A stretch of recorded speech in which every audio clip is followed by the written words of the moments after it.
gentlemen, welcome back to another very special, as always, episode of the Hyper-Conscious Podcast. If you're watching this, you will see that we are not in our normal studio location. We are in an old house, and we are sitting with a client and a friend of mine, Mr. John Laurito. He is a leadership expert, and he's also the CEO of a financial firm, a wealth management company. So we wanted to talk to you about leadership and just a little background. So John and I have been working together to get his podcast going. I saw him record his first episode on what the podcast is going to be about, and I told Alan, like, yo, he just hammered it. Right. Like, nobody hammers their intro that easily with somebody else in the room on camera. And I was like, we got to sit down with him and talk about leadership and everything else. So how are you doing today, my friend? Doing great. Awesome. Pleasure to be here. Yeah, thank you so much for having us in your home. Yeah, right. Absolutely. We're destroying everything. So I think the best way to get it started is to say, the first question is, who is John Laurito today? Before we go into like how you became who you are, who are you today? So I am. I lead Concord Wealth Management. So that's my role and day-to-day responsibility. I'm a guy who's just passionate about leadership, and I always have. And I'll tell you a little bit about my story in a few minutes. But I really have a passion around learning leadership and helping people understand it.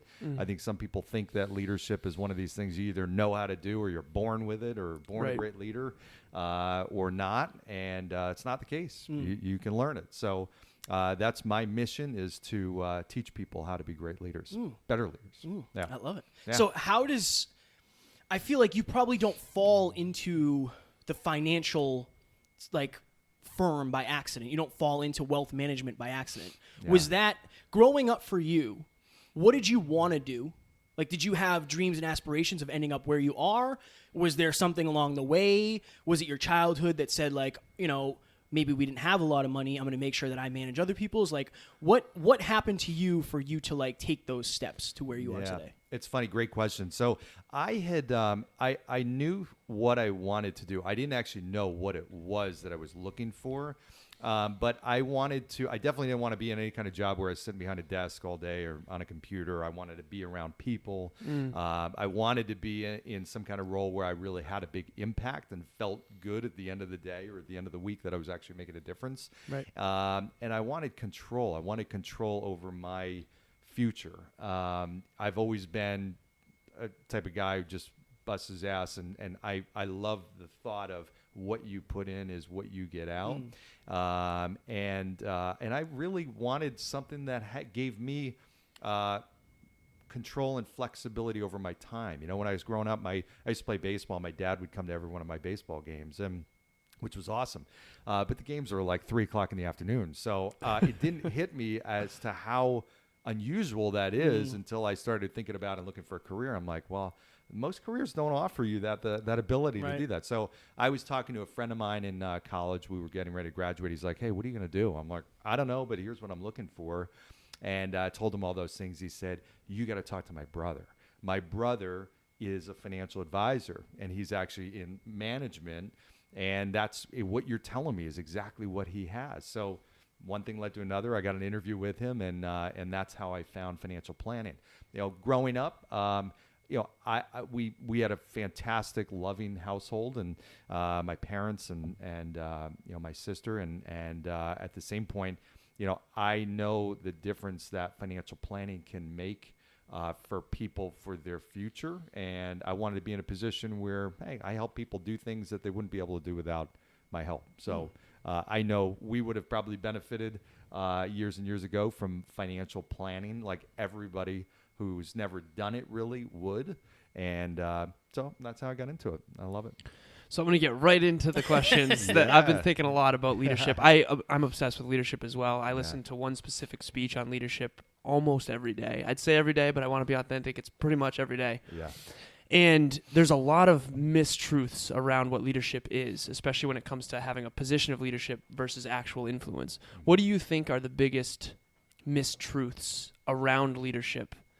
You mentioned the 1% of people, 1% of leaders know these things. What are those things? That's a great question. So I think it's a few things. One is there's a lot of people that think that in order to be a leader, I have to be the smartest person. Not the case at all. Right. A great leader does not have to be the smartest person in the room. They hire smart people. They surround themselves with smart people. Wow. And I think one of the misconceptions is, okay, if I'm going to lead in anything, I've got to be better skilled, or I've got to be the best person at that. If I'm going to be a basketball coach, I've got to be better than any of my players. If I'm going to lead an organization, I've got to know every single role and be better than any of those people in the role. Not the case. Right. The best leaders are people that really tap into and understand people's potential. They create a really great vision, a powerful vision around where that organization or team or group is going to get to. And they mobilize people. They help people do things that they would not have been able to do without their help. 3 questions that people are always asking when they're following a leader is, does this person care about me? Right. Can they help me? Right. And do I trust this person? So a great leader is a person who can really build that trust and show that they really care about that person. And at the same point, help that individual get to where they want to get to. And that's not always helping even directly. I don't need to know the answers to every problem or something that somebody is dealing with. I just need to really be a resource broker. I need to be able to connect that individual with other people that can help them. So Right. as long as I can do those 3 things, that's what leadership is about. What was there something that catalyzed you saying, like, you know what, I want to learn more about leadership, or did that come naturally to you?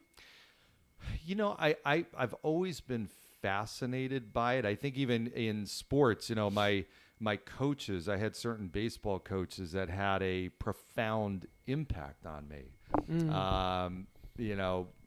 I just even thinking back to high school, and I remember, quick story. I was a pitcher, and when I would bat, I was a exciting person to watch. I was not the guy you necessarily wanted in a clutch position, because I probably led the team in strikeouts, but I also led the team in home runs too. So I was always the guy swinging for the fence. And I remember it was like one of these key moments, and I don't remember the situation, but it was like, a vital part of the game. We had bases loaded. I came up, and I could just see legitimately the expressions on my teammates' faces, like, oh, the guy in first base. I'm like, okay. As it is, I walked up to the plate, and I'm like, oh my gosh, please don't strike out. Please don't strike out. Please don't strike out. Right. And I just had all this bad self-talk. And I remember my third base coach, who was standing on third base, called me over. I walked over, and I'm just thinking to myself, okay, I'm going to strike out. I'm going to strike out. And that my teammate who was on third, I walked up, and he said, John, just hit the ball. And I'm like, oh, geez, great, thanks, man. That's Yeah, great. right. I didn't even think Good about motivational quip. I didn't even think but about my that. coach did something that was so brilliant. And he said, without skipping a beat, he said, oh, I know John's going to hit the ball. But listen, John, when you hit the ball, try to hit it to right field so we can get in 2 runners. And immediately, my whole self-talk just changed, because he had so much confidence in me. You assumed you'd hit it. It totally changed my mindset. And I'm like, yeah, I am going to hit the ball. I am going to hit the ball. And I am going to try and hit it to right field. So I stepped up to the plate with totally different mindset and confidence. And next pitch that came in, I hit it over the fence. And true story. And it was like one of these things. And I didn't even realize at the time that was leadership, but that was leadership. Right. He took a moment where I had no confidence and really bad self-talk, and in a sentence or two, totally changed that and changed the outcome and changed my result, which then changed my confidence level. So it wasn't even about that moment, but it was about the ripple effect that moment created. So that was one of my early memories. And I thinking back to that, I'm like, that's really cool. I want to be able to do that for other people. And that, I think, I don't know if that was the trigger, but that was one of the times I remember starting to be aware of this thing called leadership. It's interesting because Alan and I have talked about this. I had a very similar moment. I was a very good baseball player as well. And in Little League, I was up, but it was the other way around. Everybody expected me to get a hit. Yeah. And I ended up striking out on 3 straight pitches and cried my whole way home. It's almost like your coach, what he did was reframe the worst case scenario is you hit it to left field instead of right. Yeah. And then you were calm enough to say, like, well, I know I'm going to hit it. I just don't know where it's going to go. So that is a really good example of leadership. Yeah. That is a really good example. Well, it's interesting because you would like to, one of the things I talk about a lot is the importance of learning how to lead yourself. And when you learn how to do that, it makes leading other people much, much easier. But that's what it comes down to, is being able to change your own thoughts, and that, we were talking about that before, Alan, how the thoughts line up could then create the actions, and those actions are either in alignment or not in alignment with your goals and your values. But that's the beauty of leadership, is an external person can help you do that. Right. Nobody can control what I'm thinking, or even what I'm saying, or what I'm doing. Those are the three things we all control. Nobody can control them, but other people can influence that. Right. So it's just this fascinating, concept. What's Go ahead. So if you were to ask Alan, or me, because I know more about fitness than he does, believe it or not, how do I lose weight? Right? We could write out a 5-step plan, like this, eat less than you, blah, blah, blah, burn more calories, blah. Okay. When it comes to leadership and somebody says, they come up to you and say, John, I want to be a better leader. What advice do you give them? I'm a tactician. Give me 5 ways to do it, I'll do it. That's how my brain is. So if I came up to you and said, John, I'm really struggling leading my team, what are 3 to 5 ways that I can become a better leader starting today?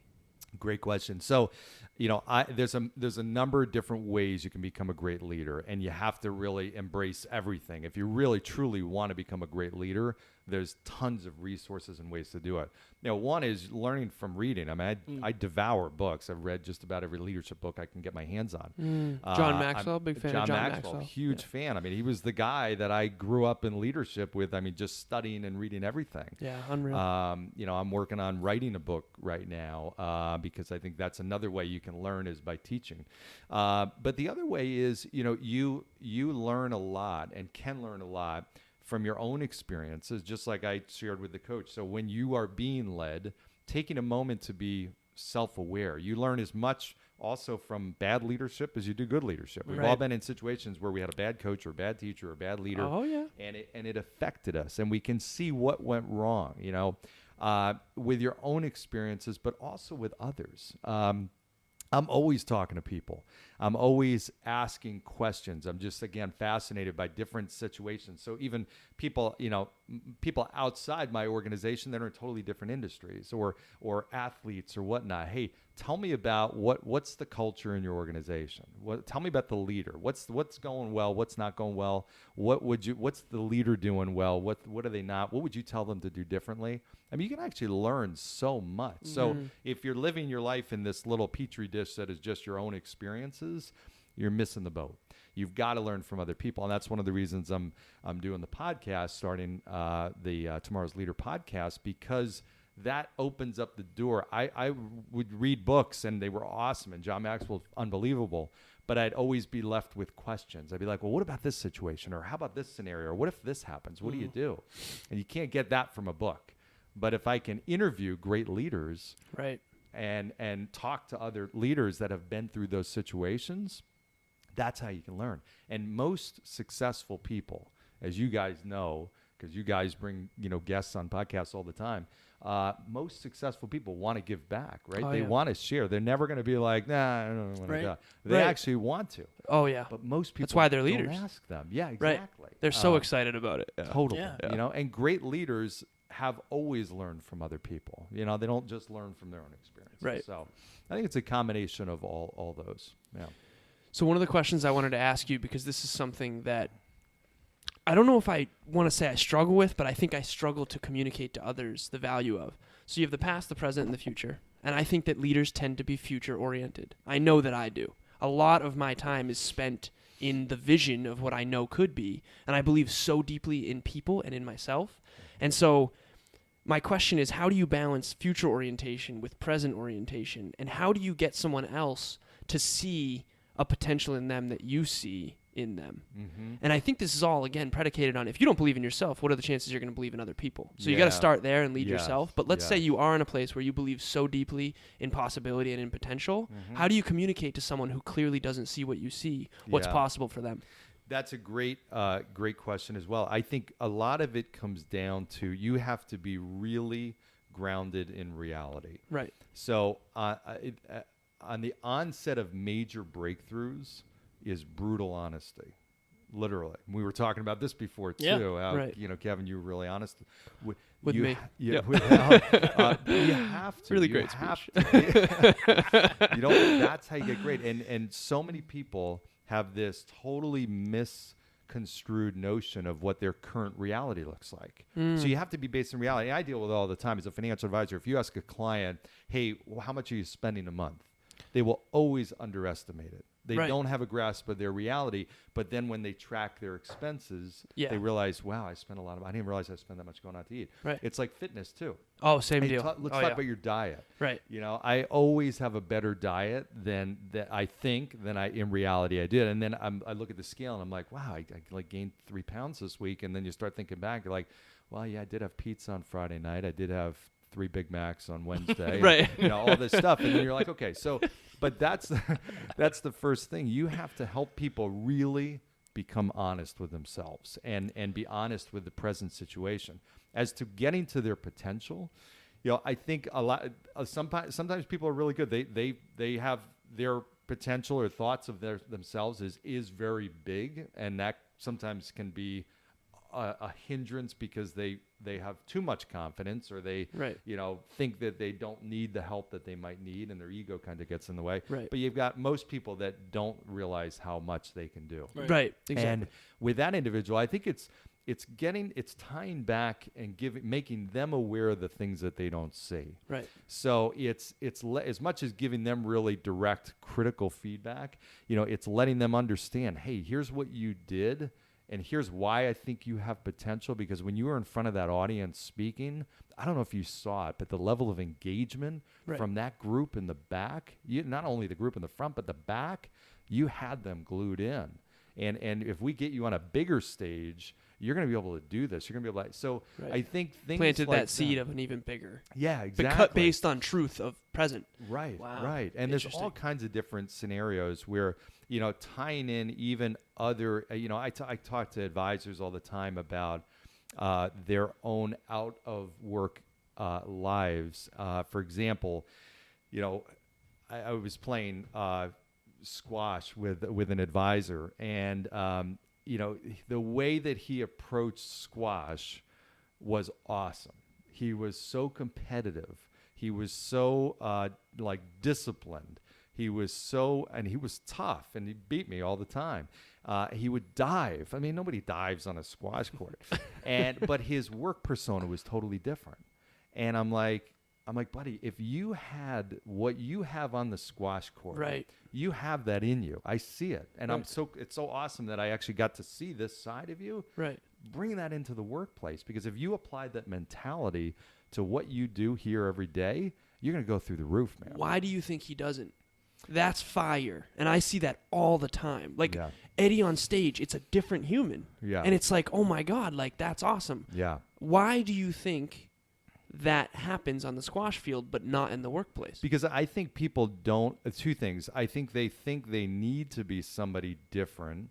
I know I did when I started in financial services. I'm like, okay, I can't be myself. I've got to be this really stoic professional person and blah, blah, blah. Right. They don't realize that you have to be your authentic self. To win, right. And they also may not know what that looks like. So, they're not going to be diving around the office and stuff like that. And that's not the way we they're do in gonna the show studio. it. Yeah, right. Maybe. Well, But, John told me, But you have to let them know how they can show that. Listen, here's what playing to win looks like. So, yeah, it's diving out there on the squash court. But in the office environment, what it is, it's about making extra calls. It's about asking for referrals. It's about coming in at 7 in the morning instead of 9 in the morning or Right. 8 in the morning, whatever. Coming in an hour early. That's the equivalent of diving on the squash court. It's handling resistance. It's not being afraid to get no. That's the same equivalent. So apply that. You've got that in you. Right. You just got to bring it to the workplace. We just talked a little bit about, you said authentic. And I feel like leadership is changing, right? Because of people Right. are changing. And the way you lead has to be different now. It's not, this is what you do. If you don't do it, you don't get paid. Right. Right? So I have a couple questions, many questions. But one is, why is authenticity and vulnerability and feeling so important now in terms of how to lead others? Mm-hmm. And in terms of insecurities, ever since I met you, you come off as a very, very confident man. Oh, yeah. I met you at your place of business, and you come down in a nice suit, and it's like, oh boy, here we go. But you come off as very confident, right? Not arrogant, very confident and very sure of himself. Has it always been that way for you, or is that something that you had to kind of work on and flex throughout the years in order to kind of build that muscle? Thank you. Absolutely. But no, it hasn't always been like that. And I have my insecurities the same way everybody does. It may not come out, but I worry about the same things that everybody else does. What's this person thinking and blah, blah, blah. But it wasn't always like that. I mean, those insecurities manifested a little bit differently. So, I used to have, for 25 years of my life, I suffered from major panic attacks. And at one point in my life, I could not have a one-on-one conversation with somebody that I did not know, because I would turn beet red. I would start sweating. They'd look at me like, what? I don't know, they think I'm having a heart attack or something. But I couldn't figure it out. It drove me absolutely nuts. I didn't talk about it. I literally didn't even tell my family, because I didn't even want to use the words panic attack, because I thought it would make it worse. Right. I didn't want to admit it. Literally up until last year, believe it or not, and I've overcome them about 15 years ago or 12 years ago. But I never talked about it with anybody. So, I think it's you learn how, and I did learn how to have these hacks, and how to, as I call them, panic attack hacks, or things that you can do that help you in different situations. And that's what's helped me. And you overcome little obstacles. Okay, now I got past the point of being able to talk to one person, and now that gives me a little bit more confidence. And then before you know it, you go from one step to another, and your confidence keeps building. But I think a big thing with leadership, people want to follow people who are authentic. And being authentic means that you don't put up this facade. You're not trying to be somebody you're not. You're a real person. And that means every person, doesn't matter how great you are, you have flaws, you have weaknesses, and you have strengths as well. And it's being open about that. And there's nothing worse than being led by somebody who's a mystery. Like we've all had people where it's like you can't quite figure them out. That's not a good thing as a leader, because what it does is it breaks the trust. I can't drop my guard with somebody that I can't really figure out, or I don't know, because then it makes me wonder, like, they're inconsistent, or I don't know what their agenda is or what their motives. Did they really? Goes back to those 3 questions that John Maxwell talks about. Do you care about me? Right. So, long answer to your short question, but yes, I've dealt with all those insecurities. Certainly everybody does, and I still do. I've gotten better at managing them, and over time, when you go through overcoming these obstacles, it just builds your confidence. It's always my goal, and I always say, like, in the podcast, like, all right, enough of the good stuff. Like, let's get to the dark side. Yeah. Just because I want to make sure that everybody understands that this. And Alan and I do it in our solo episodes. Like, look, I'm afraid of this. I hate planes. I'm afraid of this. I'm insecure about this. But I think it's important because once you share your insecurity, you realize you're not alone. Mm-hmm. It's like everybody has that card, but they're hiding it. And when you show them your card, they pull theirs out and say, oh, yeah, I feel the same way. Absolutely. I feel the same way. So I appreciate you sharing that with me. Yeah, absolutely. It's amazing. When I started talking about panic attacks, it's unbelievable how many people, even in my friends, family, and this network, work people, that have said the same thing. Yeah, I deal with them too. Yeah, right. And you're a speaker too. Right. You were telling us before you were in front of 3,000 people. Right. Yeah. What that also does is allow people to say, like, well, hold on, wait. I wanted to be a speaker, but I have panic attacks, so I can't. Right. Mm-hmm. Well, no, you can. Yeah. Maybe it's a little bit harder. Yeah. Right. Than it would be for somebody like Alan, who's doesn't get performance anxiety or doesn't worry about that. Mm-hmm. Right. But you can still do it. You can still do it. So I really appreciate that. Yeah. That's huge. That's huge. So one of the things I wanted to bring to the listeners real quick is that squash story you told about. There's something out there that you do where you're like fully authentic self, like fully passionate, fully engaged, and you're like a rock star at. What if you brought that same energy? Like me in the gym alone, there is nothing that I'm in complete flow and I just crush it.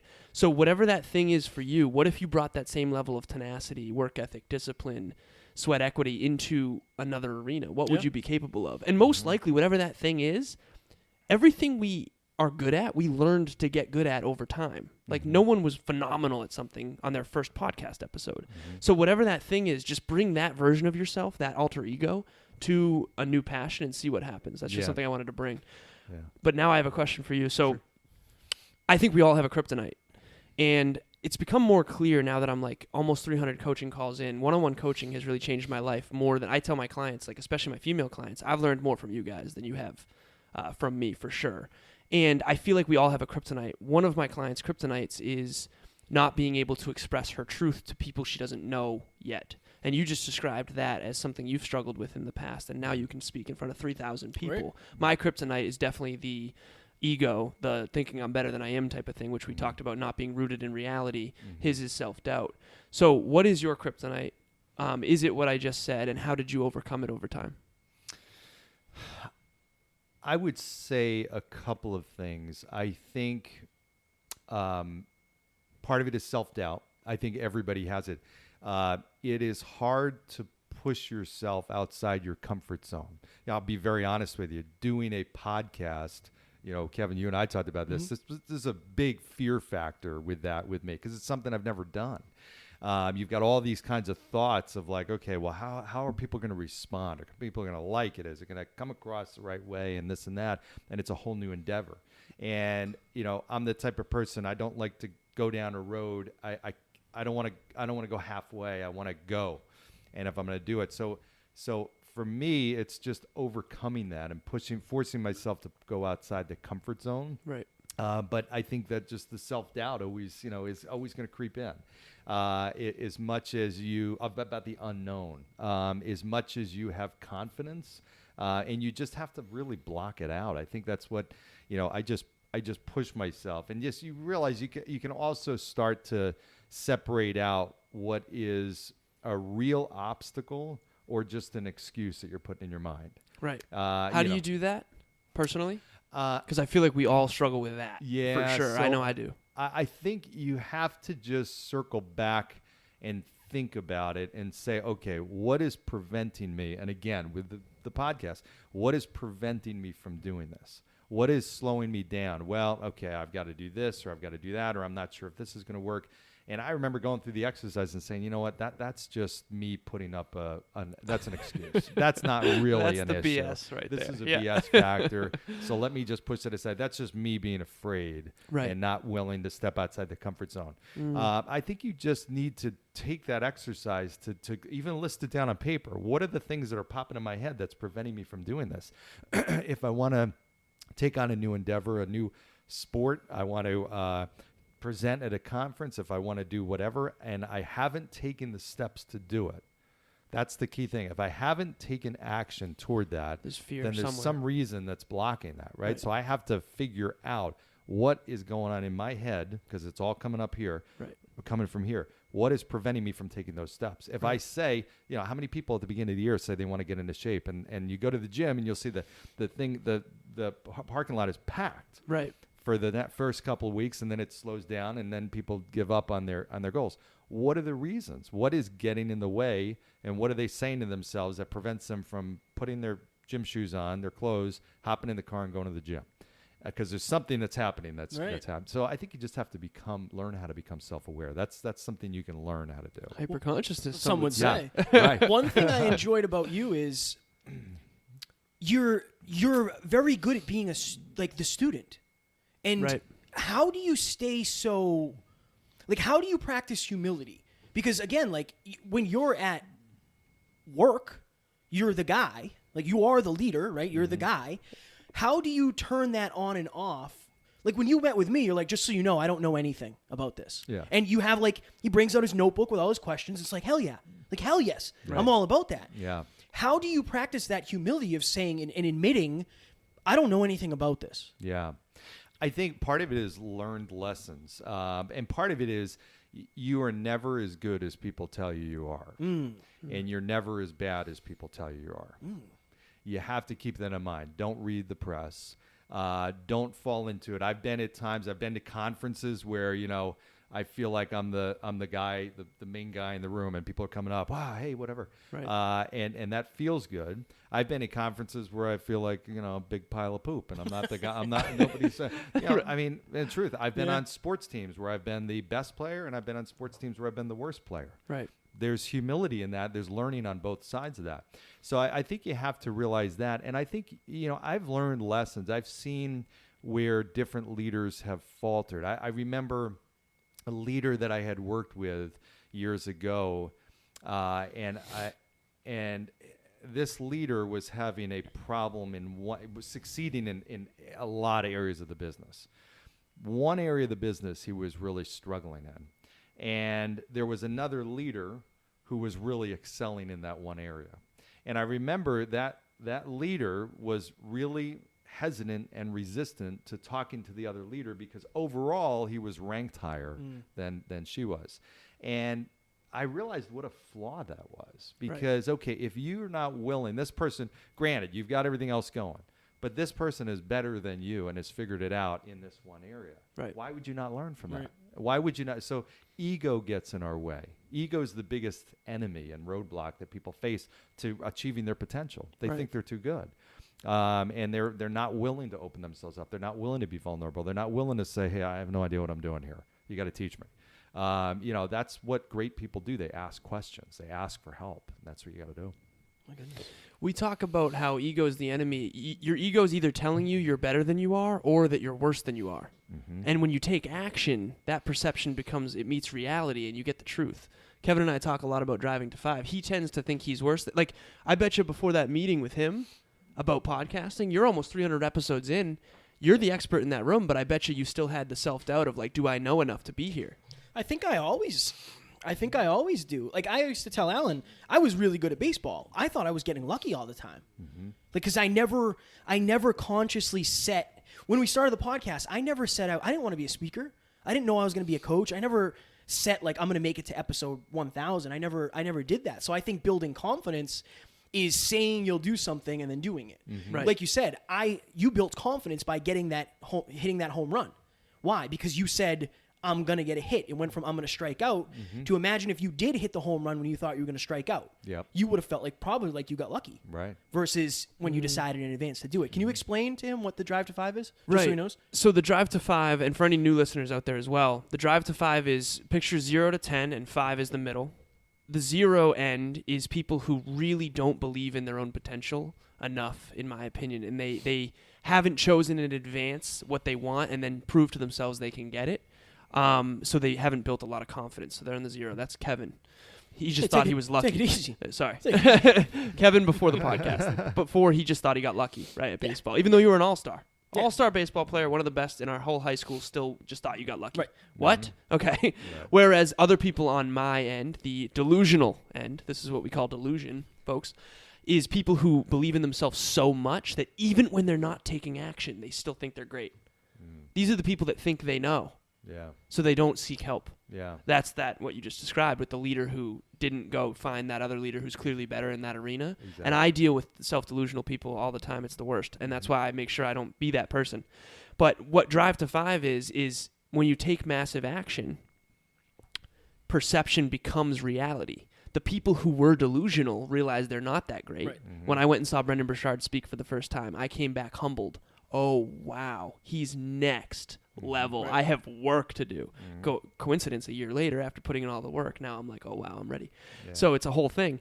But Kevin's end, when he goes to Brendan Burchard, and in that room, he finds, oh, my God, I'm actually ahead of the game compared to what I thought. Right. I have more clarity than most of these After people. our event, I was on cloud 9. Yeah. Oh, I was and humbled. Alan was humbled. He was humbled. We and that's all, just right. Yeah. when you know yourself.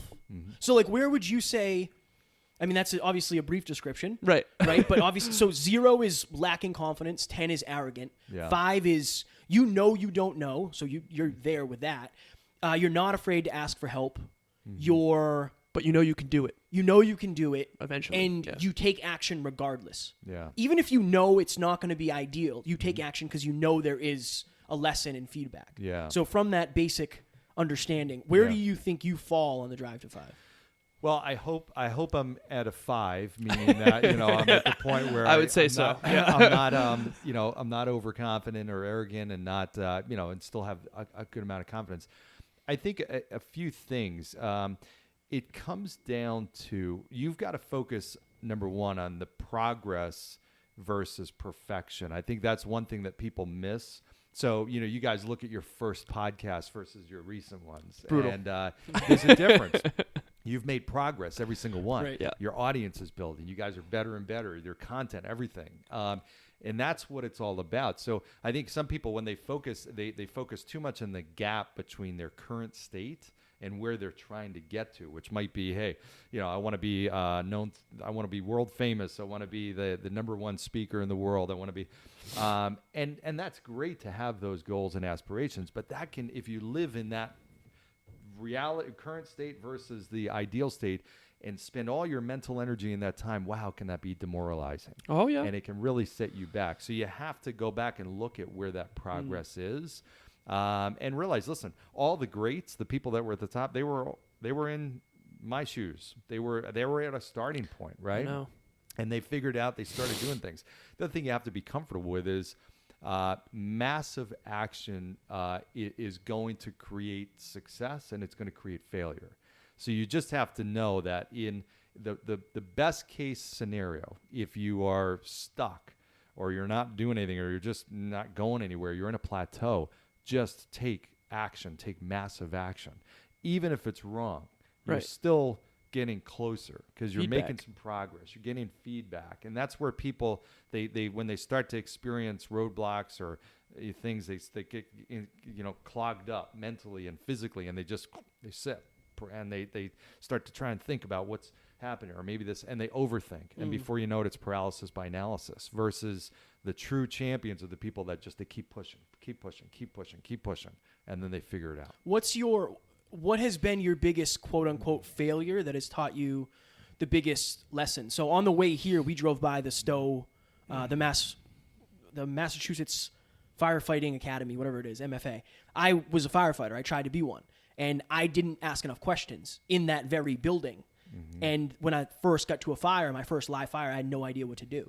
That was the last day I felt like I could be a firefighter, right? Mm-hmm. That's one of my biggest failures, quote unquote, but it taught me the lesson of speak up. Because if you don't do it, behind the scenes, you're never going to be able to do it when the light's on. Yeah. So for you, and a lot of people would say like that's a failure. Like you spent a year in the fire academy and you didn't do it. Like that's a failure. Well, I learned a ton of lessons. Yeah. So for you, what could be misconstrued as a failure that taught you a giant lesson that you carry with you every day of your life? I think I've had a ton of failures. Hard to pick just one. I've had a few. I think I was telling you guys one of them. I've made a lot of decisions that I look back on that were bad decisions. At that time, it was like, okay, opening up that office made sense. Then you look back, you're like, okay, that was dumb. High confidence plus low awareness. Right. Or you have that long-term decision is based on short-term things, and okay, that doesn't right. work. So there's been a lot of examples like that, or putting certain people into roles that that was clearly not the right role, and right. for some reason I convinced myself that was right. For myself though, I think one of my most memorable ones was getting on stage. We were talking about this earlier, in front of 70 people, and literally having a panic attack in front of the stage. I had to run out of the room. Not the type of experience you think back to and say, wow, that was cool. That was a hard experience. Yeah. You literally left the stage like at the beginning? Yeah, I literally could feel the beginnings of a panic attack coming. And I was asked to present for good reason. I had a lot of success in the last year with the office that I was running. So I was asked to speak in front of all the other leaders in the region. Right.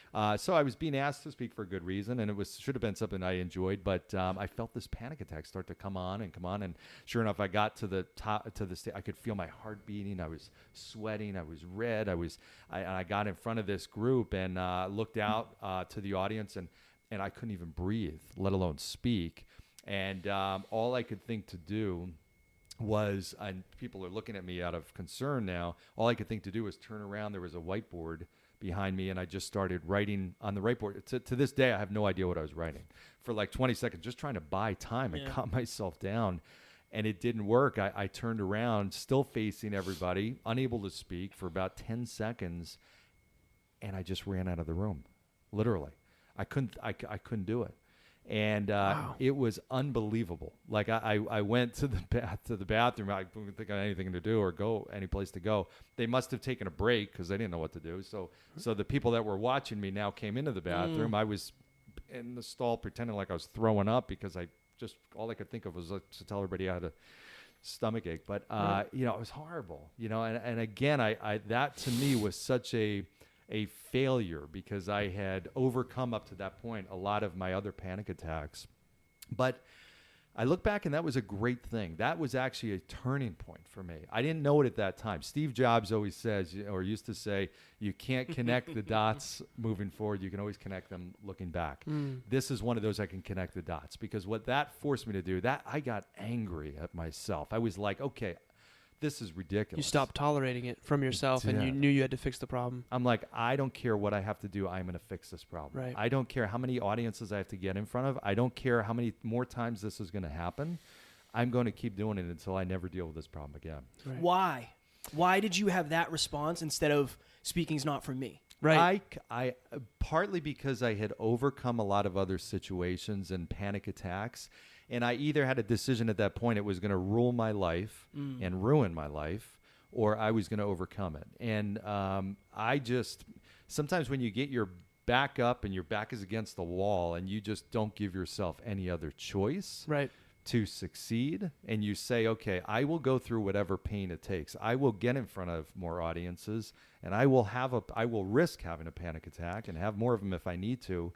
Because ultimately, I'm going to figure out how many audiences have you gotten in front of with 70 people or more since then? If you had to just throw a guess out. Hundreds. Hundreds. I would say, yeah. Okay, yeah, so yeah. For the listeners, this is like my bread and butter. I love saying this because that was deep emotional pain. Yeah.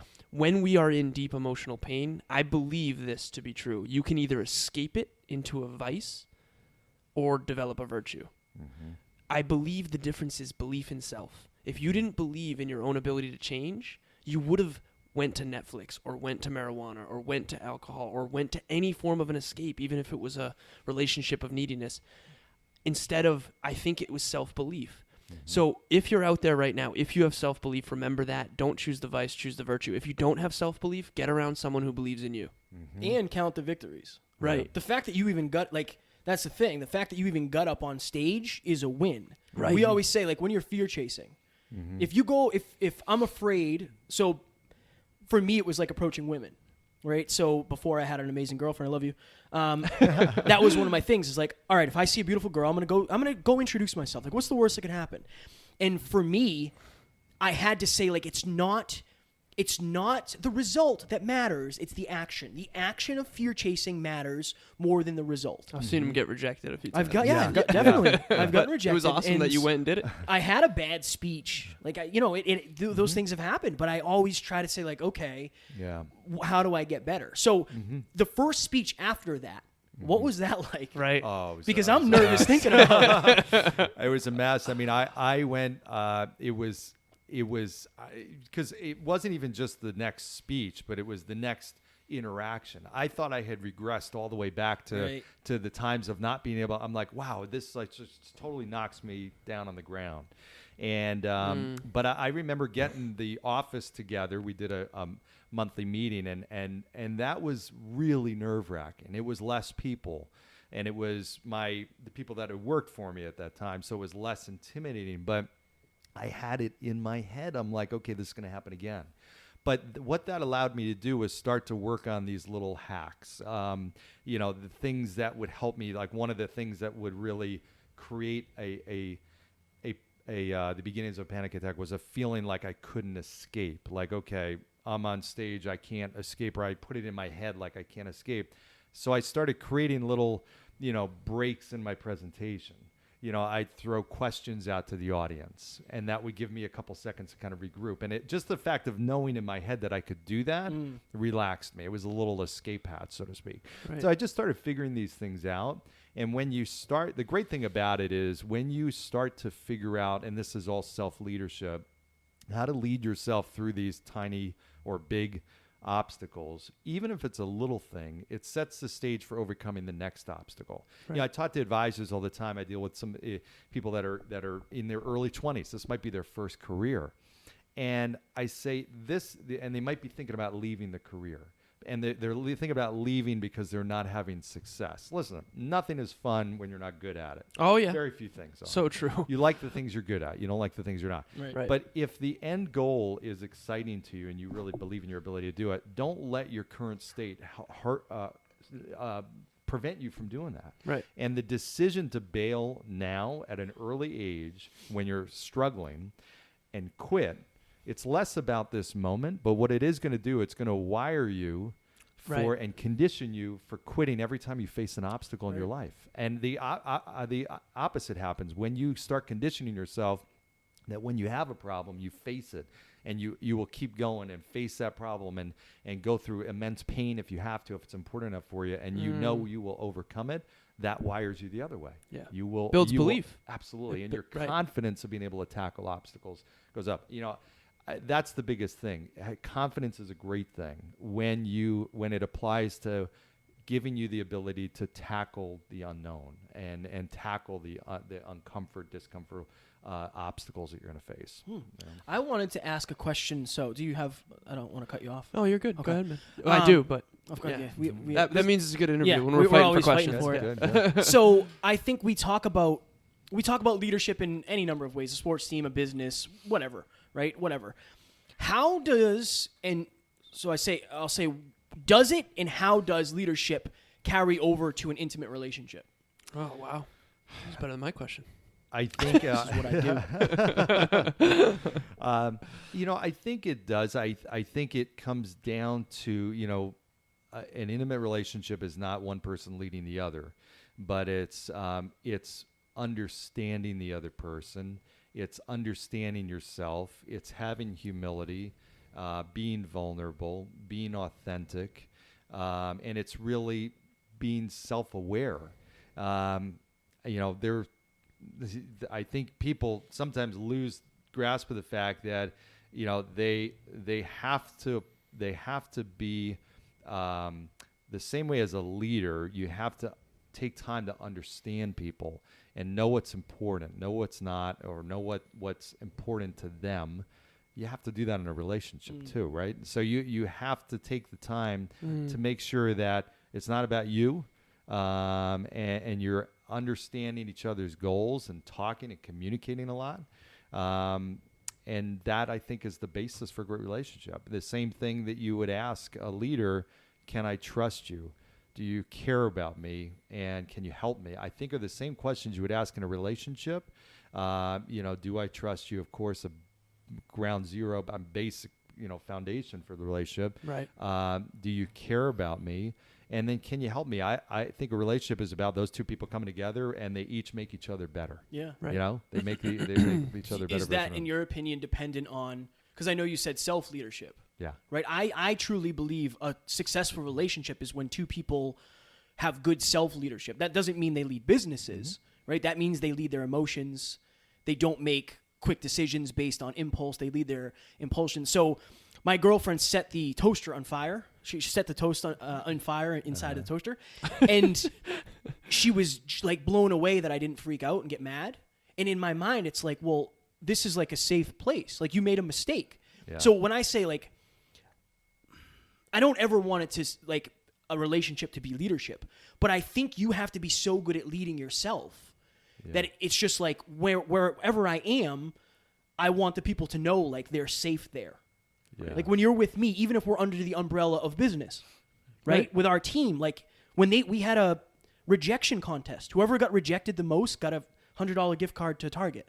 We don't care that you get rejected. Yeah. It doesn't matter. Like, we care that you fine. tried. Right. And Tiffany messaged me. Tiffany works with us. She said, I jeffed something. Jeffed means to screw up, basically. Poor Jeff. I jeffed something on the website, and this is why we didn't get any conversions. Cool. Don't worry about it. Now we know. Right. Yeah. Now we know. So I think being a good self-leader is important. How do you, other than becoming aware, because I think awareness is the key to everything, but how do you know whether or not you're a good leader of self? I think part of it is you have to. It's a great question. I think part of it is you have to really understand that, leading yourself is admitting your own faults and mistakes. It's being able to say, "Hey, I screwed up." It's not being hard on yourself, and it's also not being hard on other people when they make mistakes. I think one of the best things you can do is you make mistakes and you learn from it. And we're all going to do stuff that we look back on and we're like, geez, I shouldn't have done that. That was dumb. Oh, for sure. And when you have a relationship and you give each other, and whether it's a romantic, intimate relationship with a spouse or significant other, or a relationship with a business partner or anything, you give each other room to screw up. Right. You apologize. You say when you're wrong, and you're not too hard on each other. I think that's really important. And being willing to do that that's what self-leadership is about. It's being able to say, hey, I was wrong. Okay. Or I made a mistake, or I didn't do this the best way. Or, hey, listen, you know what? We went out and I wasn't really there. I wasn't present with you. Yes. It's being able to admit that kind of stuff. Right. It's, hey, you know what? I know when I held that meeting, I didn't have my A game. Oh yeah, Been there. We have two questions that we ask everybody. We're coming up on the. We are. Okay. We have two questions that we ask every guest, and I'll let Alan go first. Oh, okay. Cool. So, I had another question that I wanted to ask, but we don't have time, so I will ask my question. Okay, so it's kind of cool because I kind of already asked you this a little bit in terms of what your podcast, the acorn of your podcast. So I wear this necklace with a North Star around it. And while we grow and evolve and we change, especially if we're focused on leadership, lessons learned, adaptation, I think there's something about us that never changes. So what about you never changed? I think my sense of who I am never changed. At the core, if that makes sense, my values, that's always guided me. The things that really deep down, when you strip away everything else, that are most important. That's the people that I love, and it's relationships. It's making an impact, and those things help you stay true. When you're going through the really bad times. You kind of just go back to, okay, here's who I am at the core. I know I'm a person that's just going to keep going. And I know that I'm going to have bad days and bad times and go through periods where they stink, they suck. And I know that things get better. And that's I've always had that mentality. So I don't take the bad times as hard as they other people might.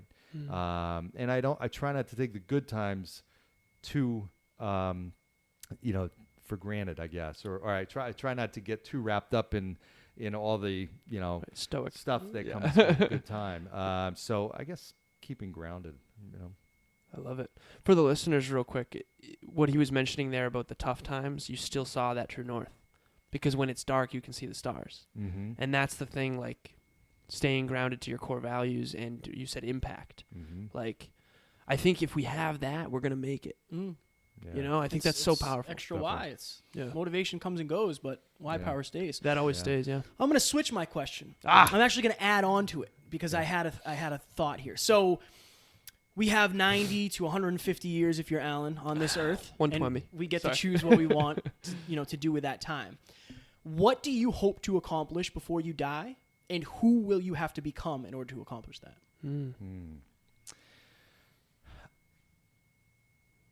I want to be someone that people can look back on or look at as someone who really, really made a difference to them personally. It might be one thing that they did as a result of an interaction with me that they wouldn't have done otherwise, or handle a situation. I want to make people. I've always strived to become a better person, and a big part of that is helping other people become better. And if you can leave people better than you found them, then job accomplished. So I think for me, that would be, if I would love nothing more than to have a positive impact on millions of people. And I know there have been people that have had such a positive impact on me in my life, Right. and I am forever indebted to them. And I want to help people become better versions of themselves, because everybody can be. And you have to realize that nobody's perfect, and you're never going to stop growing. And growing is fun. Sometimes it's painful, but it's fun. And I want to help people do that in a better way, and maybe even a more fun way. Who do you have to become in order to do that? I've never asked anybody that question, so I don't know. That was the second part. I don't even know if there's an answer, but Yeah. I feel like it's a good, because right now for you, like you're saying, the podcast and the book, like these are new Yeah. things for you. Yeah. Do you anticipate yourself? Can you anticipate any growing pains that you're projecting, like in the future? Like, oh, this might happen. This may, I might have to overcome this. I think the challenge is, how do you impact and touch so many lives and expand your reach in a way that still allows you to stay true to who you are? Oh, that's fire. Yeah. Yeah, that's a challenge and a half, by the way. I would imagine. I know you know that. Exactly. And Yeah. it's, I think that's the key thing. How can you get and reach more people, and really, really make the impact the same way as though you're having a face-to-face conversation with them, Right. in a way where that might not be reality.